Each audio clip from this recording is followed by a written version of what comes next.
ఎవరైనా అద్భుతం పొందుకున్నారా? దైవజనులు ప్రార్థించినప్పుడు దేవుని కార్యం నాకు జరిగింది, అద్భుతం జరిగింది, స్వస్థత పొందుకున్నాను. ఒకసారి ముందుకు వచ్చి సాక్ష్యం చెప్పండి. అయ్యగారు అదే అన్నారు, సాక్ష్యం చెప్పమని. సాక్ష్యం చెప్పడానికి సమయం ఇస్తాము కాబట్టి రండి, ముందుకు రండి. ఇట్లా వచ్చి చెప్పేవారు ముందుకు వచ్చి నిలబడండి. ఎవరికైనా అద్భుతం దేవుడు చేసినట్లయితే మీరు ముందుకు వచ్చి త్వరగా సాక్ష్యం చెప్పి దేవుని మహిమపరచాలని కోరుతున్నాను. వందనాలు. నాకు 3 days నుంచి బాగా వెన్నెముక నొప్పి ఉంది. అసలు కూర్చోవడానికి నాకు ఇబ్బందిగా ఉంది. 3 days నుంచి నేను చాలా మందు రుద్దుకుంటున్నా.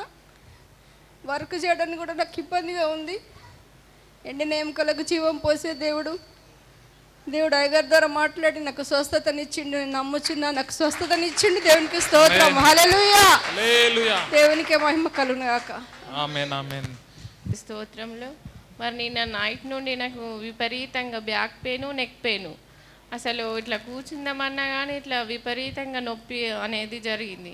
మరి ఇక్కడ వచ్చి ఇప్పుడు కూర్చున్నప్పుడు లాస్ట్ మూమెంట్లో నాకు ఎముకల్లో నుండి ఉజ్జీవం అనేది వస్తుంది, నొప్పి అనేది తగ్గుతుంది అన్నట్టు నాకు చెవుల నుండి వినిపిస్తుంది. అప్పటికే నాకు నొప్పి అనేది చూసుకుంటే తగ్గిపోయినట్టు అనిపిస్తుంది. దేవుడే గొప్పగా మేలు చేసిండు. దేవుని నామానికి మహిమ కలుగును గాక.